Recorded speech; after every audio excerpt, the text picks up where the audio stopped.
देश में इस समय अगर कोई विद्वान है तो प्राइमरी स्कूल का अध्यापक।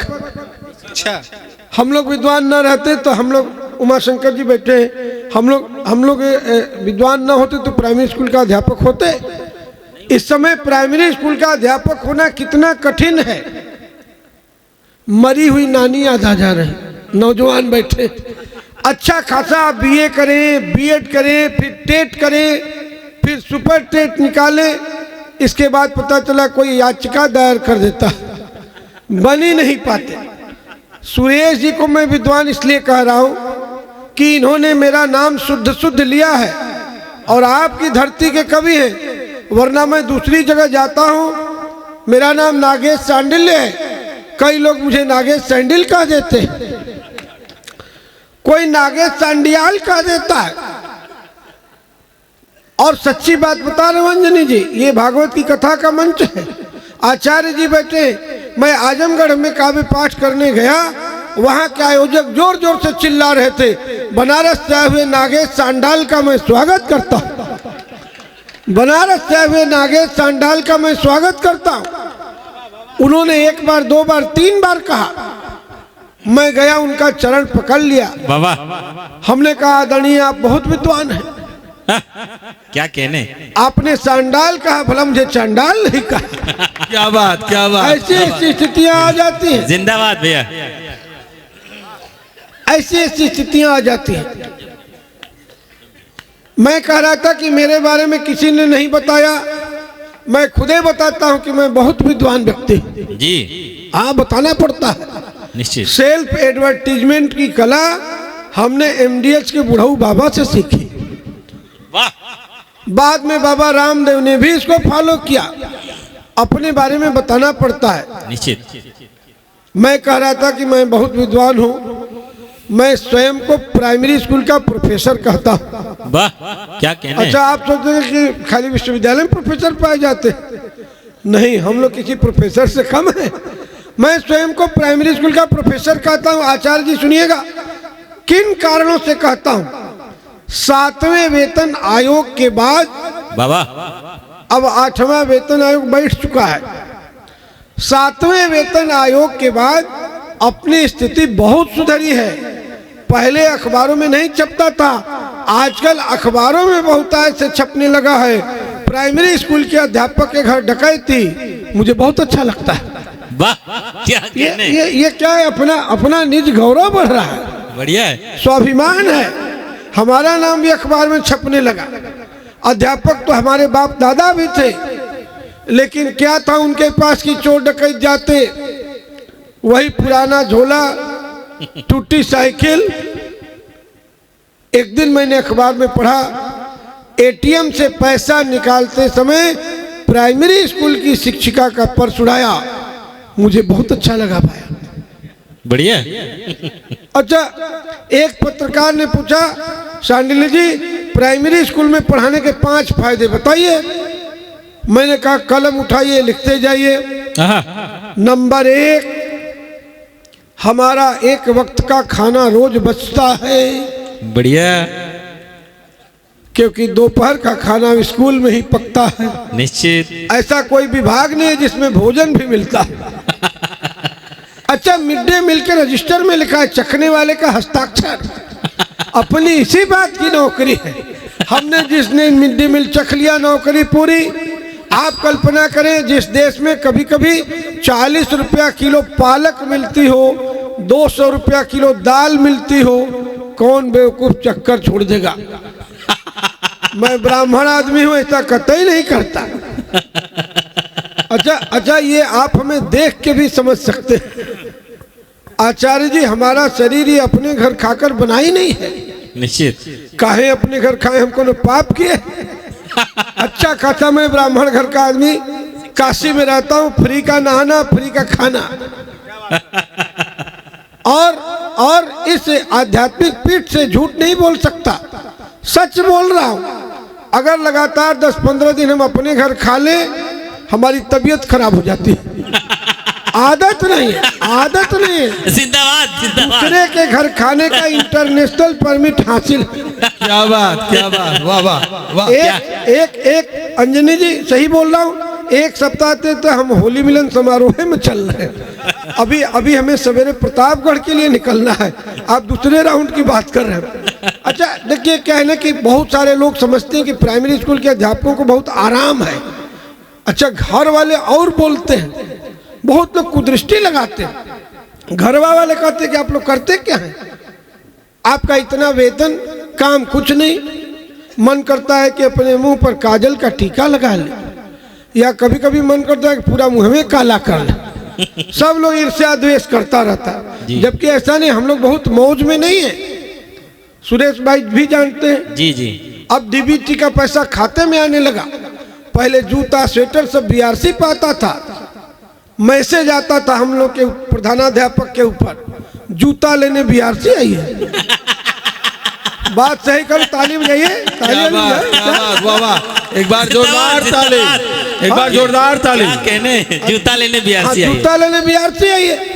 अब सोचिए, हम प्रधानाध्यापक हम जूता लेने जाए। क्या कहने भैया, बहुत अच्छा। आपको बता रहा हूँ, जब हमारी नौकरी लगी हमारे बाबूजी बहुत खुश हुए।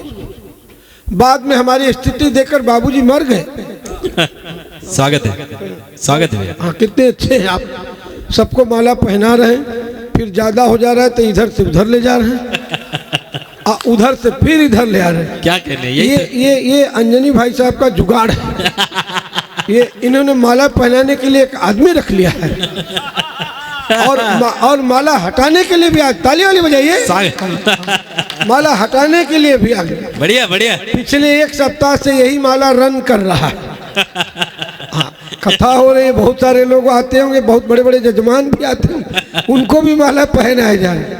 1 दर्जन माला में पूरा अनुष्ठान निपट जाएगा। बढ़िया बढ़िया। अच्छा, प्राइमरी स्कूल के अध्यापक लोग सोचते मजे में, भैया सोचिए हम लोग के ऊपर क्या गुजरती।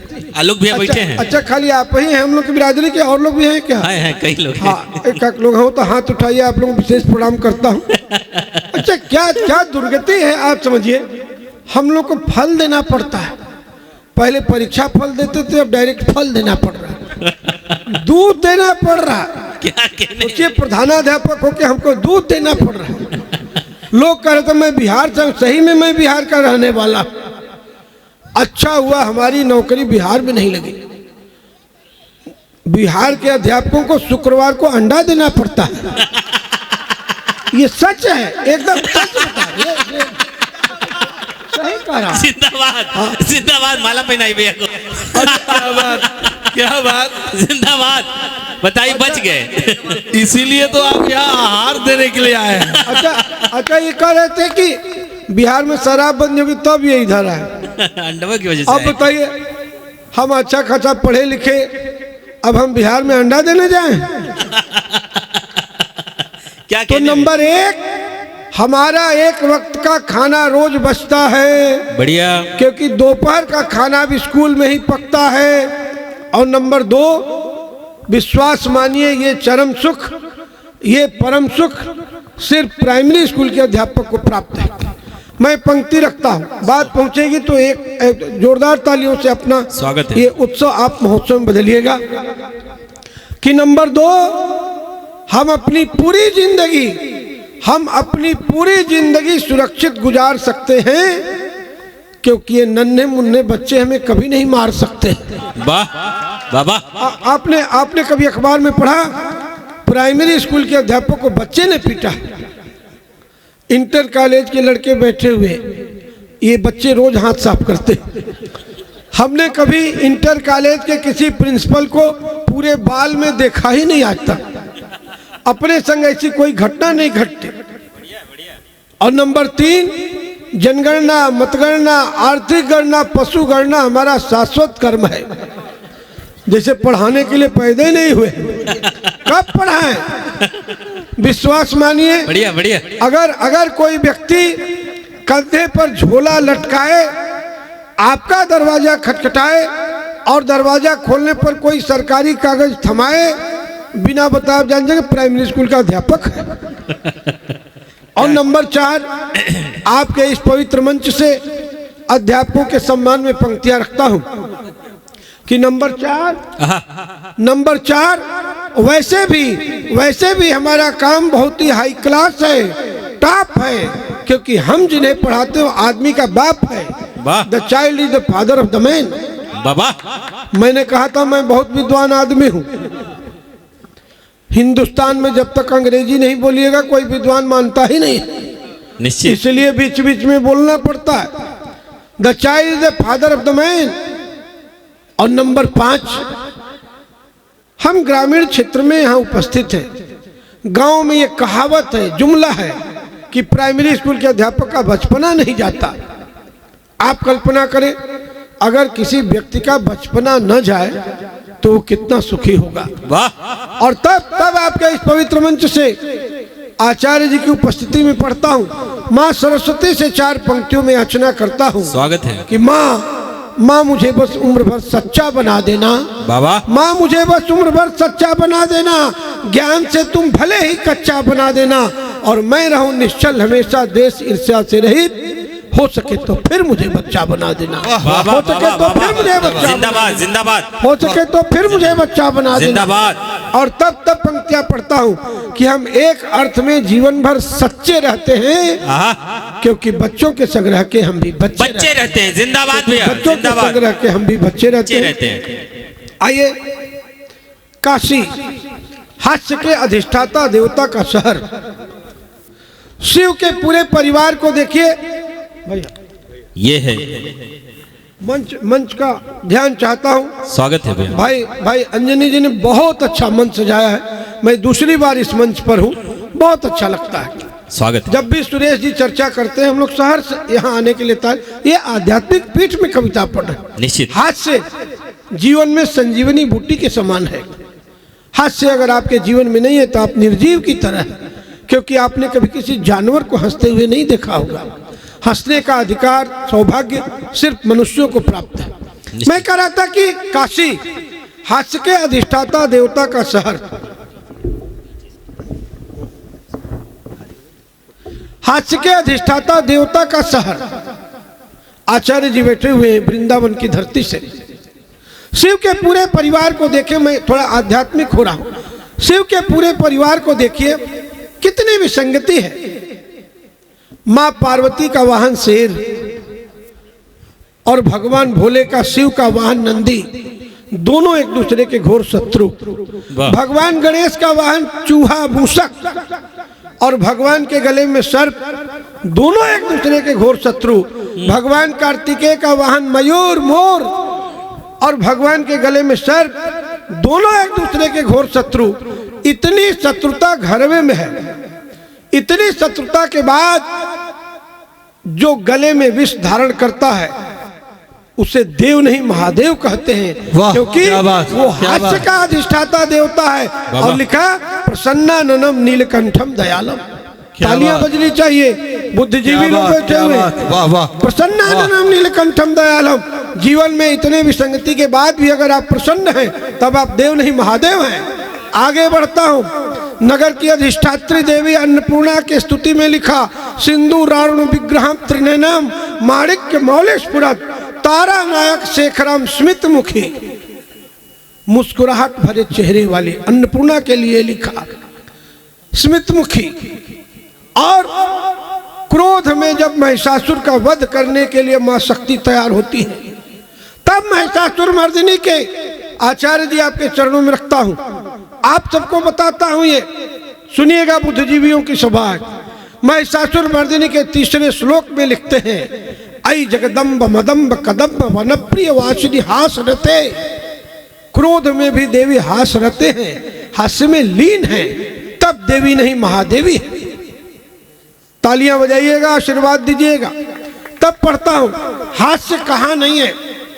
आप कल्पना करें, हास्य कहां नहीं है। आप किसी से परिचय कराइए, ये मेरा भतीजा है, तत्काल लोग पूछते सगा भतीजा है। आप किसी से परिचय कराइए, ये मेरा भांजा है, तत्काल लोग पूछते सगा भांजा है। एक बार मैं अपनी पत्नी के संग जा रहा था, समझ रहे तो ताली बजा सकते हैं, नहीं समझ रहे 2-4 दिन बाद बजा सकते हैं, हमको कोई दिक्कत नहीं है। पूछ देते हैं लोग कि सगी पत्नी है क्या, अब भाई साहब अंजनी भैया आप समझ सकते हैं कि हमारे उस पारिवारिक संस्कारों में सालियां आधी घरवाली होती हैं। जी जी सगा भाई हो सकता है तो सगी पत्नी भी तो हो सकती है। निश्चित। आप सब जानते हैं मंच समृद्ध है, पति पत्नी जी। के बीच में एक योजक चिन्ह होता है जिसे अंग्रेजी में हाइफन कहते हैं। मैंने उसको हटा कर ये कविता लिखी है। आचार्य जी सुनिएगा। एक बार मैं लखनऊ जा रहा था, सामने के बर्थ पर स्त्री पुरुष बैठे हुए थे, दोनों में बहुत प्रेम था। कुछ भी बेचने आए, बोले केला खाओगी, वो बोले आप खाएंगे तब खाएंगे, वो बोले तुम खाओगी तब खाएंगे। मूंगफली वाला आया, बोले मूंगफली खाओगी, फिर वही बात आप खाएंगे तब खाएंगे, वो बोले तुम खाओगी तब खाएंगे। बढ़िया। मुझसे नहीं रहा गया। अक्सर हास्य कवियों से नहीं रहा जाता।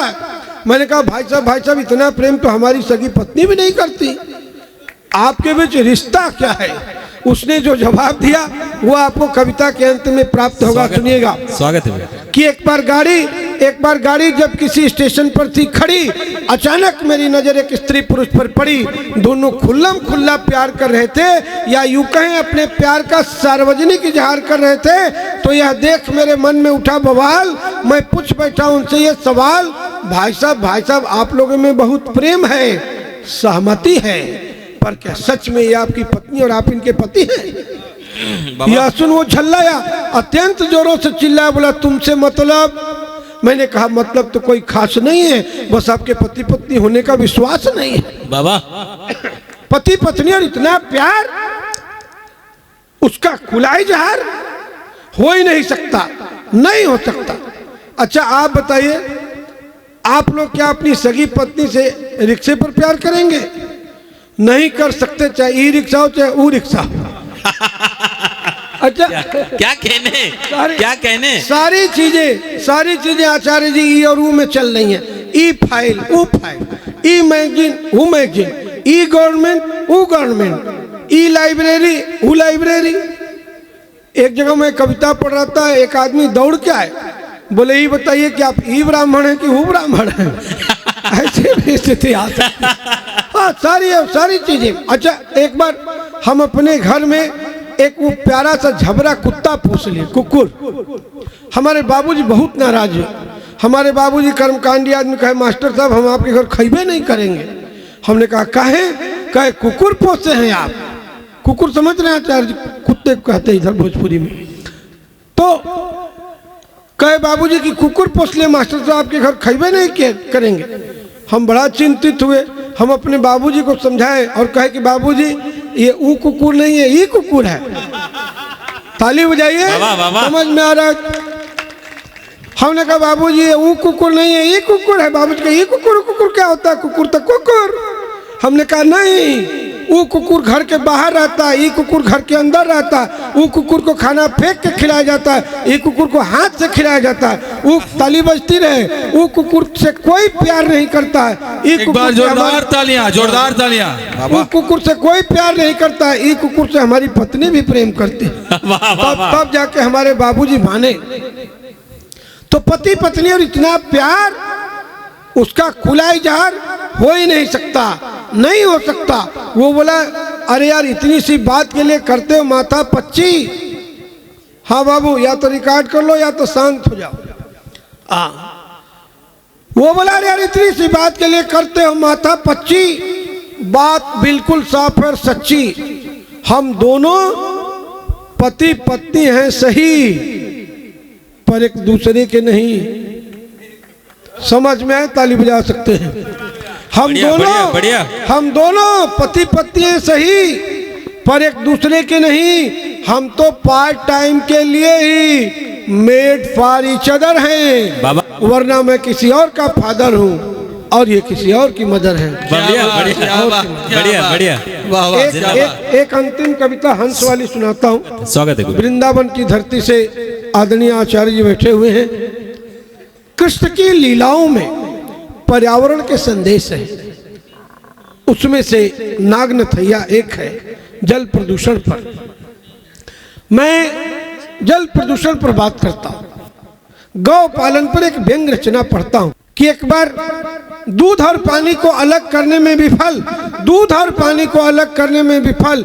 एक हंस को देखकर कल लोग जोर जोर से हंसने लगे, कसीदे कसने लगे कहने अरे ये वो नहीं है जो सरस्वती की सवारी है, अरे ये वो नहीं है जो सरस्वती की सवारी है, ये वो नहीं है जिसके रग रग में ईमानदारी है, ये वो नहीं है जो न्याय व्यवस्था का ध्वजवाहक है, ये वो नहीं है जो सत्य का संवाहक है, ये वो नहीं है जिसका स्वभाव स्वयं सिद्ध है, ये वो नहीं है जिसके नाम पर कहावतें प्रसिद्ध हैं, ये वो नहीं है जो मान सरोवर में विचरता है, ये वो कतई नहीं जो दूध को पानी से अलग करता है। यह सुनते ही हंस को खिलाया, अत्यंत जोरों से चिल्ला और बोला, बंद करो ये बकवास, हंस पर उंगली उठाते हो बदमाश। अरे तुम्हें नहीं पता हमारा स्वभाव आज भी शुद्ध 100% है, पर अपने दूध को तो देखो, इसमें यूरिया, कीटनाशक और डिटर्जेंट है। वाह वाह वाह, क्या बात, बढ़िया बढ़िया, वाह। टीवी में आप रिपोर्ट देख रहे हैं, देश की आबादी इतनी बढ़ गई है, गौ पालन बंद हो गया है, तो आएगा कहां से? तब पढ़ता हूं, तुम्हें नहीं पता हमारा स्वभाव आज भी शुद्ध 100% है, पर अपने दूध को तो देखो, इसमें यूरिया, कीटनाशक और डिटर्जेंट है। जो कोई भी हंस इसको पीकर पानी अलग कर पाएगा, मेरा दावा है वो तुरंत मर जाएगा। जाओ इसके पहले कि हम पर कोई आरोप लगाओ, शुद्ध पानी मिला हुआ दूध लेकर आओ। शुद्ध पानी 20 रुपया लीटर हम पीने लगे खरीद कर। अल्कलाइन वाटर का युग आया है, जो 200 रुपए का एक बोतल मिलता है या 600 का शायद मिलता है। पर मुझे पता है तुम ऐसा नहीं कर पाओगे, शुद्ध दूध ढूंढते ही रह जाओगे, क्योंकि इस देश में कभी दूध की नदियां बहती थी, जल के रूप में अमृत बरसता था, तब देवताओं का मन यहाँ आने को तरसता था। आचार्य जी, ये वो देश है जहाँ पर क्षीर सागर की परिकल्पना की गई। नारायण क्षीर सागर में वास करते हैं, क्षीर सागर यानी दूध के समुद्र की परिकल्पना की गई। तब पढ़ता हूँ कि तब देवताओं का मन यहाँ आने को तरसता था, परंतु अब तो लोग गौ पालन से दूर हो रहे हैं, मिलावटी दूध पीने को मजबूर हो रहे हैं। और एक और बहुत बड़ी विसंगति की ओर आपको ले चलता हूँ। अखबारों में, टीवी चैनलों में स्तनपान का पखवाड़ा मनाया जाने लगा है। मातृत्व के इस देश में ऐसी कौन सी विडंबना आई, मैं इधर के लोगों को सुना रहा हूँ, मातृत्व के इस देश में ऐसी कौन सी विडंबना आई कि स्तनपान का पखवाड़ा मनाए जाने की जरूरत पड़ी। तब पढ़ता हूँ, परंतु आज तो हम आधुनिकता के चक्कर में गौ पालन से दूर हो रहे हैं, मिलावटी दूध पीने को मजबूर हो रहे हैं। अरे अब तो आधुनिक माताएं जीरो फिगर के चक्कर में अपने नवजात शिशुओं को स्तनपान कराना ही छोड़ रही हैं। शायद इसीलिए आज की पीढ़ियां दूध के कस्मों को भी तोड़ रही हैं। दूध के कस्मों को, पूतना वध की कथा हमें इसी संदेश की ओर ले आती है। बहुत बहुत प्रणाम।